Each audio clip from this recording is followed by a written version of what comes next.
All right, good. We're live. So Catherine and I were just talking. We have, she was asking how my afternoon is. And I'm like, well, this afternoon's starting right now, right? Actually, 14 seconds ago.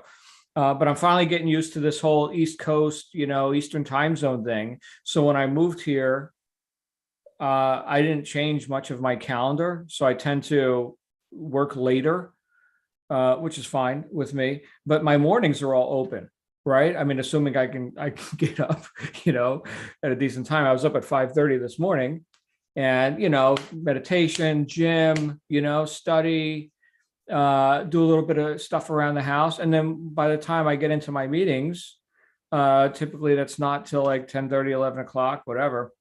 And so I get a lot of other stuff done, which is a blessing because having moved, right? But I think there's an old saying that the early bird catches the worm, and so I don't know how many worms have I been missing by not, In fact, something I heard Bob Proctor say. He said, if you're somebody who gets up at the crack of noon and thinks you can win, let me know how that works out for you.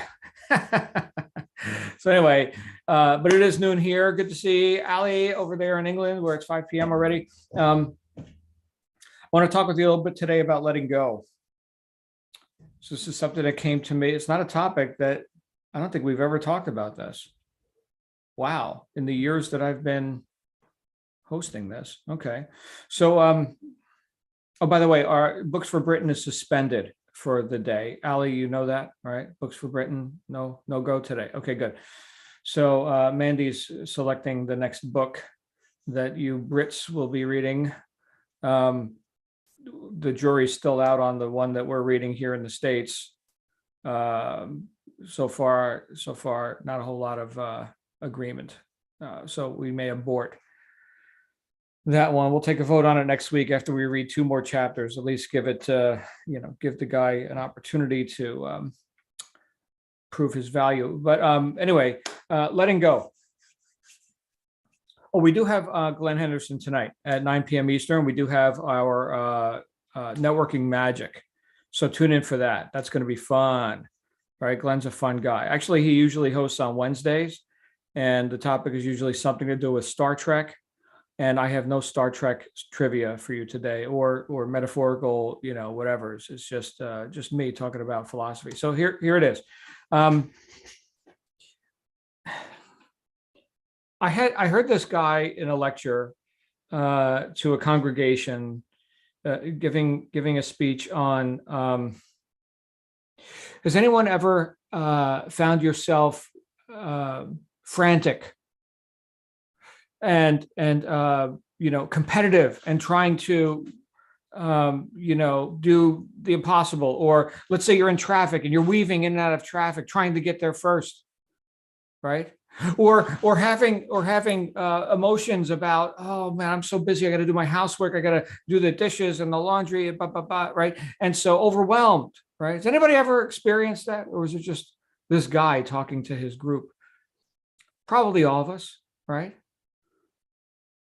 Not being in present time, not savoring the moment, smelling the flowers, whatever, not chewing and tasting your food. Has anybody ever done that? Yeah, of course. Of course we have. Well, this guy said, let God do it. Oh, whoa. What's that? All right. So there's an old saying that I heard.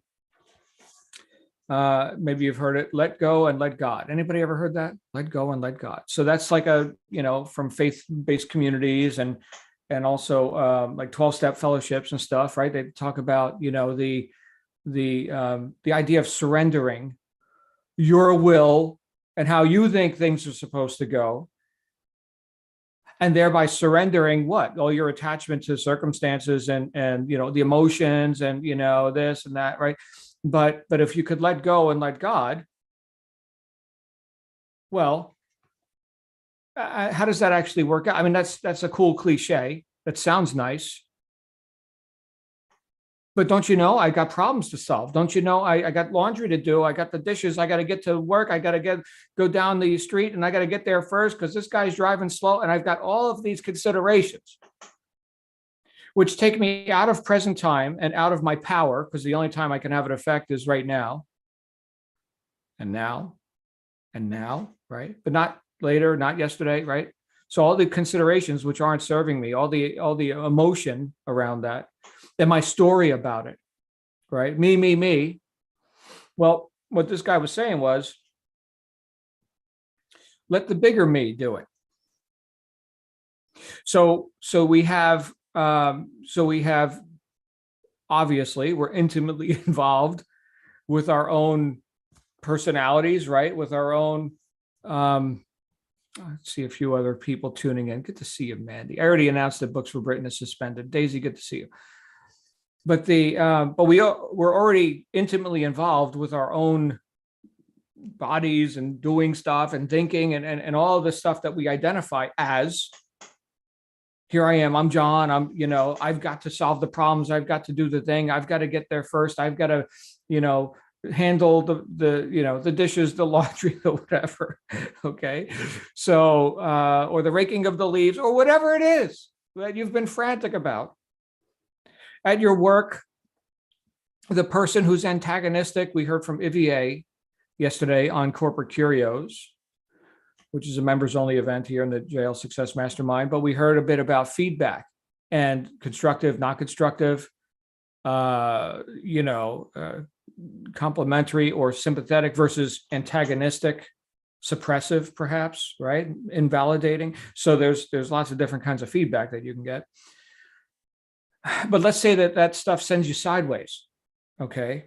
You know what? You didn't do that optimally or whatever. So now you got some, something that kind of, takes you out of your power, your zone of genius, the moment, right? And what effect you can have, and put you into a story about it and all of the emotions that go on with that. So what this guy was saying was let go and let God. Okay. So what he's saying is that, okay, so that's your little self, lowercase s, right? Here's Daisy running around doing the stuff that she does on the planet and whatever, and being very involved and very, very familiar with all that. Okay. But behind all that is that energy which animates all, right? We could say self, bigger S, right? I'm not going to get into like religious science and stuff here, but this is the idea that's being offered, right? Is that when we let go, what are we letting go of? What are we surrendering? Attachment to the little self and all of its opinions, which are so limited. Oh my goodness, so limited. I think I quoted Socrates yesterday, and I was in a meeting, and he said, I know nothing but the fact of my ignorance. All right, so here's this guy, this exalted guy.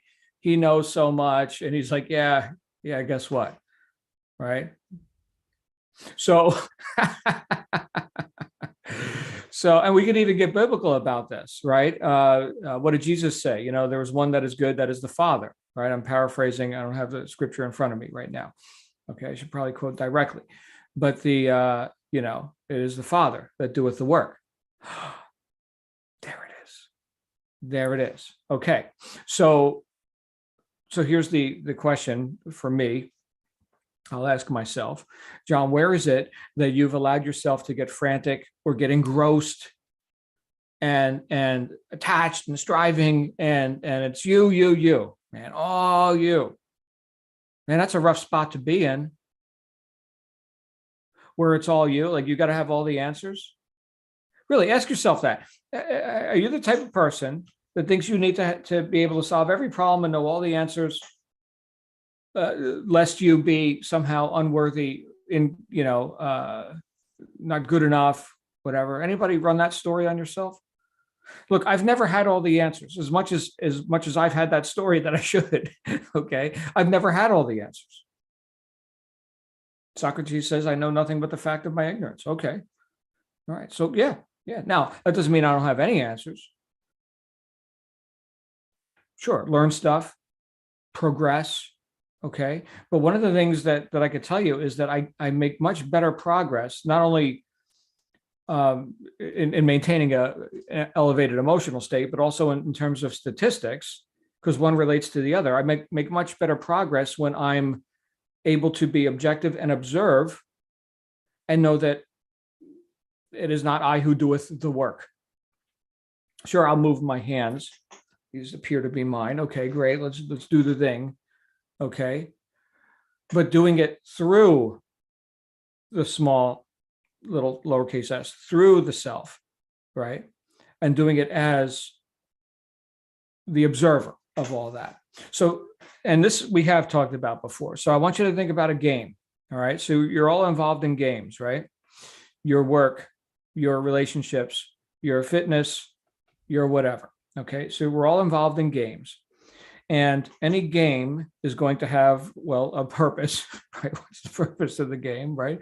And it's going to have things which you can do and things which you can't do.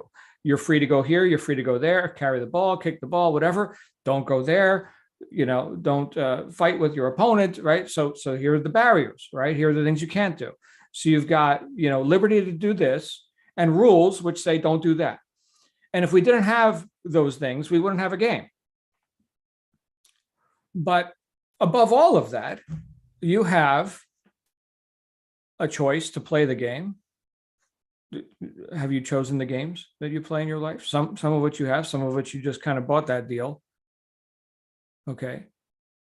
But if you picture yourself in the announcer stand up in the tower there, looking at the game, or on the sidelines as the coach, right? So in addition to you being in the game on the field doing the things that you do, you also have a sense of observing or witnessing or just looking at objectively, this is what just happened with that, and not being so like, is the announcer at the game like, so emotional about, oh, he kicked the ball, oh, he dropped the ball. Right now, of course, they get paid to, get a bit, animated about that. Oh, what a play, right? So, okay, I got it. That's show business. All right. But, but no matter what happens with that game, the announcer is going to go home that night, eat his Salisbury steak and chicken pot pie and whatever, and go to bed and get up and do it the next day, and everything's going to be fine. So when I talk about letting go, that's what I'm picturing. Okay. Especially when it comes to those things that we have to do as a matter of course, right? For the sake of, this or that game, the business game. Okay, great. So I'm going to arrange these pieces on the board, and I'm one of those pieces on the board. And so this is the play. Okay. But can we be conscious that we're actually playing the game? And can we observe ourselves playing the game? And let go of, to whatever degree, our emotional attachment to it. I mean, it's a tall order. I understand. And this is why, when I've heard cliches like that, let go and let God, it's like, okay, so here I am dealing with my life in a wreck. It's a wreck. I wish Missy was here right now. We could have a great conversation with Missy about this. Oh my goodness, it's a total disaster. Italians are very dramatic. Okay. So here I am, and you tell me to let go. What? Right? So I never had that explained to me. And I guess it's only taken, some decades of kind of putting pieces together. Oh, perhaps that's what they mean about that. And I worked this stuff out so that it's actually workable in my life, right? I mean, it's not just, empty, platitudes and whatever. That doesn't serve me. Okay. So how do you let go? Well, you just got to, I'll speak for myself. I just got to remember that who I am is not just this limited thing. This meat walking around and touching stuff and, doing this and doing that, right? There's a bigger game afoot. I know this is kind of like a spiritual conversation we're having here, but I'll tell you what, the peace of mind that when I've been able to remember and put this stuff to use, having, thought deeper about what does it actually mean to let go, to surrender, right? Surrender to me always sounded like surrendering, right? I mean, white flag, we lose, you win. Oh, I don't want to do that. It's the same kind of thing with when people say, oh, you need to be vulnerable. What? Vulnerable? No. Be authentic and be strong, right? I think, being able to expose yourself and say, I don't mean physically, all right, everybody keep your clothes on, okay? But being able to, so I have beautiful thoughts now, but being able to put yourself out there, I guess some people call that vulnerable. I say that's being strong, right? Again, a sense of non-attachment to, oh, well, what will they think, right? That's the mantra of the herd. What will they think? What will they think? So if we're identified only as this limited sense of ourselves, then surrender is a disaster. But if we can identify with a bigger perspective of that, okay, and again, I don't want to get too deep into the weeds with this or that religion or theology and stuff. Okay, the Buddhists say that you've been everything. You king, earthworm, bum, rich guy, poor person, slave, master, right? You've been it all. Okay. Well, you may not recall doing all that, but I think regardless of whatever religious faith or background you have, you can get with the idea that there is a higher power. And if we can let that doeth the work and get the hell out of the way, wow, how liberating. Well, that sounds like a better kind of surrender to me, right? Not to just force my solutions, little me, right? To force my solutions on problems, but to get into the flow, with that. Going with the flow. I mean, that sounds cool. And especially as, look, here we are in a group which is rather contrarian, right? So never mind, like if we all just went into agreement, let's say that if we all just went into agreement with what everybody else thinks that we should think, well, then what the hell's the point of all this? Why are we even here? Right? We're going to think for ourselves, right? Discerning, thought and all this. So with that in mind, you could still go with the flow, even though you may, and I would say everybody here is, as a critical thinker, you can be quite contrarian. I disagree. I disagree with those circumstances. I disagree with that, that event which seemed uncongenial or non-optimal. That's not who I am. I disagree. I may have blundered, but I'm better than that. I disagree. I'm better than that. Watch what I do next. Or we could say I'm bigger than that, because I'm not just this, what you see here. And when we consider that all the answers that have ever existed already exist, right? Getting, past time and what you've learned so far, doing this thing that you're doing now as you, well, since all, knowledge is, then all I got to do is open myself up to it. That's a form of surrendering. And going with the flow is allowing things to flow through each of us, to flow through. I had an experience yesterday with Catherine. By the way, Catherine, congratulations. Catherine had a great productive day yesterday after a little bit of a dry spell with some business stuff, and I got to witness it. It was really cool. But she had made a comment to me because we did some work together. And I just got into a conversation with a customer, and Catherine got to witness this. And at the end of it, I just wanted her feedback and any questions. And her question was, hope you don't mind me sharing this, Catherine, but her question was, how long did it take for you to learn how to do that?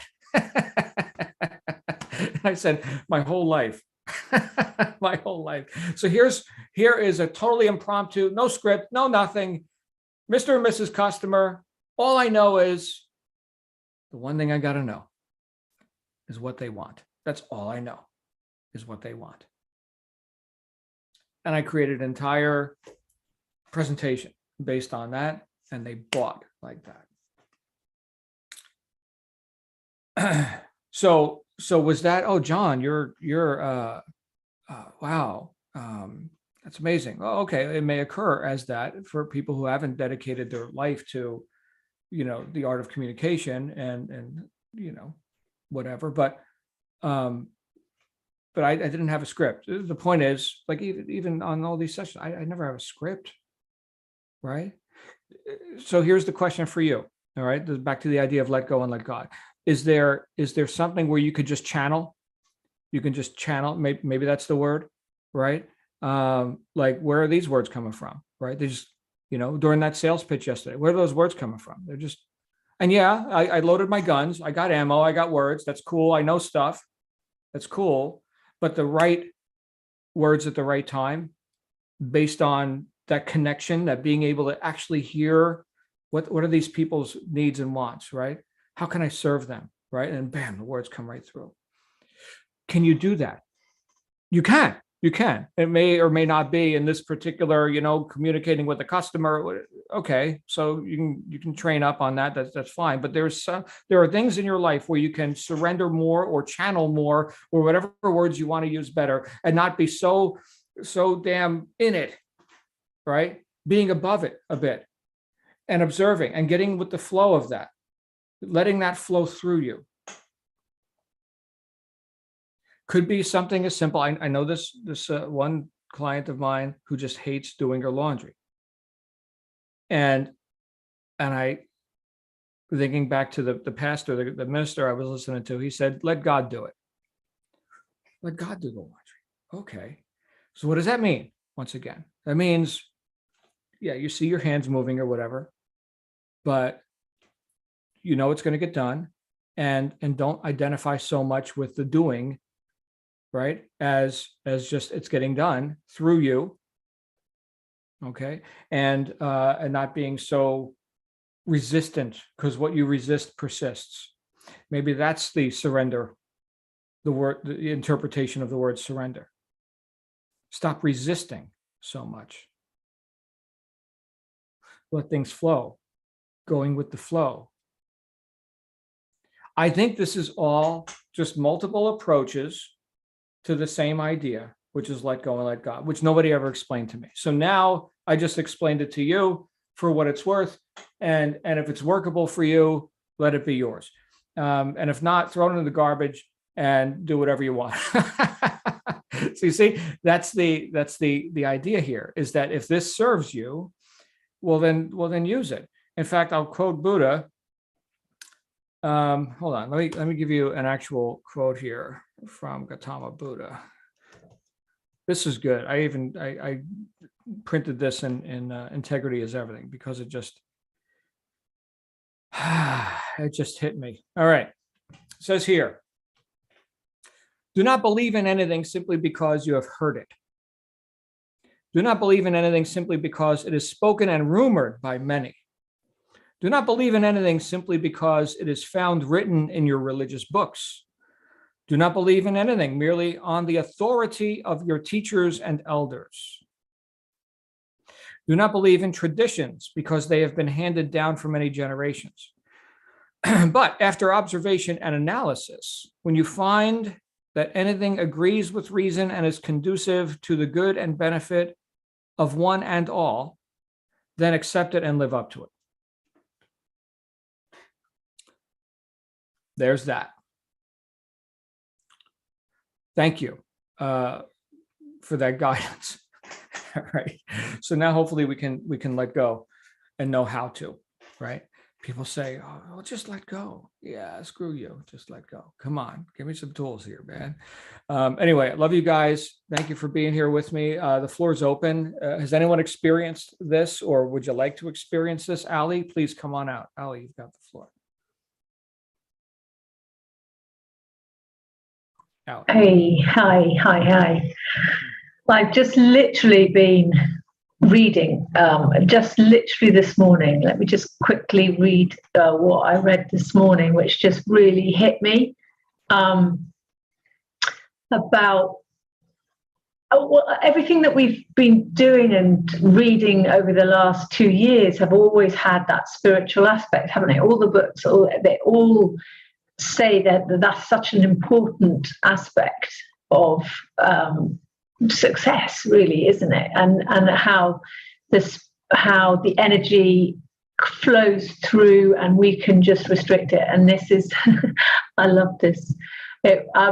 You'd know it off by heart probably, John, from Bob Proctor, but it's saying spirit or creative substance can only reproduce, expand, or express itself in a greater way in accordance with the limitations placed upon the instrument through which it expresses itself. Mm-hmm. Which so much, it goes on to talk about, the acorn, and that, that the spiritual growth will go through the acorn, and it'll grow into the tree, but it'll only grow as it's designed. But we have got that with our energy. We can be creative with it, and it's our limitations that stop it. We're plugged into this massive power, and it's our limitations that stop it. And that's it. Just really, I've just literally wrote notes this morning as well. Faith is the cornerstone to everything you will ever build or achieve during your entire life. Intensity and persistence of your faith is vital to achieve. So it's such an important element, isn't it, to be aware of, and let it be. Let it flow, exactly like you said, just let it flow through you and do the work. But I think there's something so important for us to believe it, isn't it? To believe that everything that we are trying to achieve can have that help from a power greater than us, and that is a huge relief. Because that's something that I've always been in the past struggling to do things on my own, and so I think every time I click into that there is a higher power that can help, it's amazing.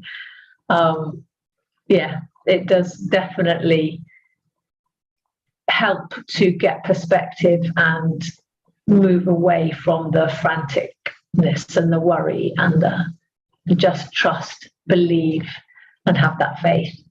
Yeah, crucial. Wow, that's great. Fantastic quote from Proctor as well. The idea that we're able to take this, omniscience, right, all powerfulness, and filter it to the point of look at this wonderful demonstration of lack and limitation, right? I mean, look how powerful you are, right? That you were able to restrict so much. And so that's what I look at for myself. And isn't that the little self just getting in the way of, the bigger, power, right? So, because look, if nothing's created or destroyed, energy just is, right? This is the one law. And what is law, right? It's the orderly movement of omnipotent, God, right? So this is law. This is how it works, all right? And so I can go ahead and, try and go against that flow, right? Or muddy it up with all of my, considerations and resistance, right? But if you think of it like this, I don't know how many of you are familiar with electrical theory, circuit boards and wires and stuff like that. But there are, well, I'm sure you're all familiar with lightning, right? So here are two charges, right, or two poles, let's say, positive, negative, and at the speed of light, right, lightning, bam, right, with nothing in between the cause point and the receipt point. All right, so that is just a free flowing energy dump. Okay, well, if you did that in, I don't know, any machine, your computer, your car, whatever, right, you wouldn't get any work out of it. So in between the battery, or whatever the power generator is, the source, and when that power returns to the source, there are motors and light bulbs and whatever. These are all resistors by classification. Okay, so they're producing whatever the work is. Okay, but you can find that does diminish the potential of energy downstream. So I don't want to get into electrical theory with you here, but if you have, 20 volts here and it goes through all this, right? And then you're going to have less voltage there downstream. So I think what we've got to do then is be selective with what resistors, and we're going to have some resistors, and here's the motor, here's the light bulb, those, yeah, all right, we're going to work with that power. But we also know that if we select correctly, we're not going to resist too much, and we're going to be able to flow plenty of power, and keeping in mind that now we're not talking about a battery. Now we're talking about omniscience, right? Almighty. Oh, okay. So lots of power. Go for it. Okay. But what are these motors and resistors and light bulbs and stuff that you got plugged into your circuit board here? All right. And we'll power them on, they might be producing crappy work. Yeah, I don't know. But so I don't know if this metaphor works for you, but as Ali was talking about it, I was thinking about electrical theory. So Ali, thank you. So good to see you and hear you. Catherine, save me. I'm off the rails. Catherine, what am I talking about here? Yeah, I love this topic.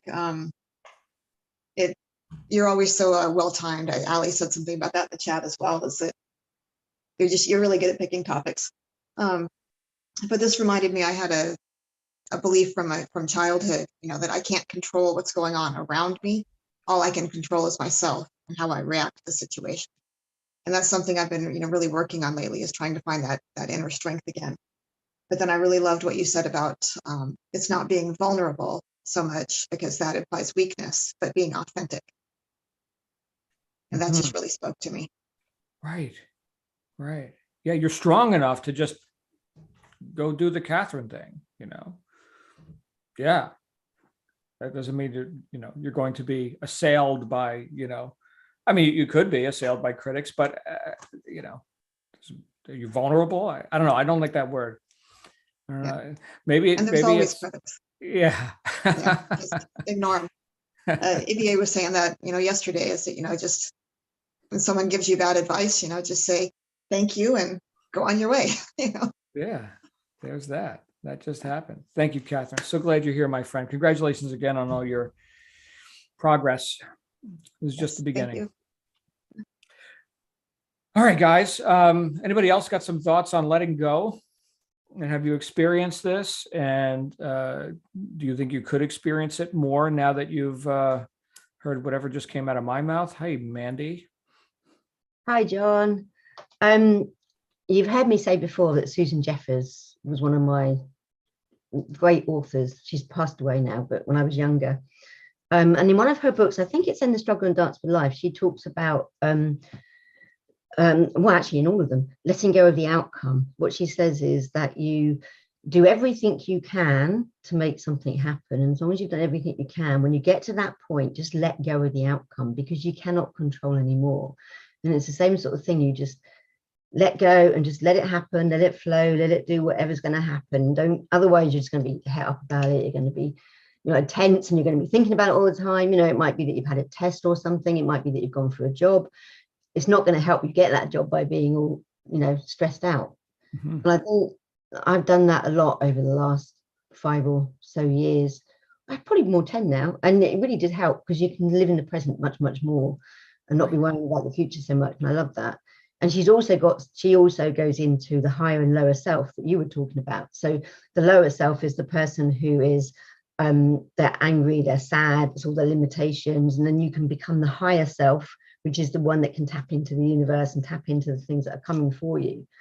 And that was the first time I got that concept. And I just thought, she's really, really good with that. And Feel the Fear and Do It Anyway also had that in it. So she's a great author if anybody wants to go and read her. Mm-hmm. So, yeah. So being bigger than your circumstances, being independent of them, being higher than that.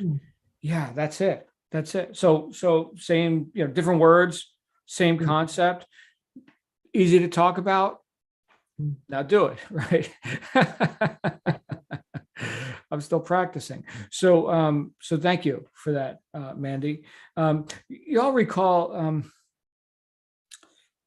Psycho-Cybernetics, Maxwell Maltz, talking about one of the examples he gave, was the person who had difficulty with examinations, math or schoolwork, academics, and so the self-image was that of I struggle with math, and however he got that, and then when he relieved himself of that and let it flow, then he or she was an excellent student, and passed their exams and all this.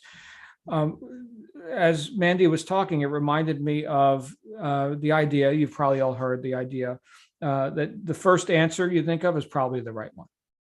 Don't change the answers. Okay. So what is that? Is that channeling? Is that what, subconsciously, or I'm not quite conscious of it, but I know that's it. That's the answer.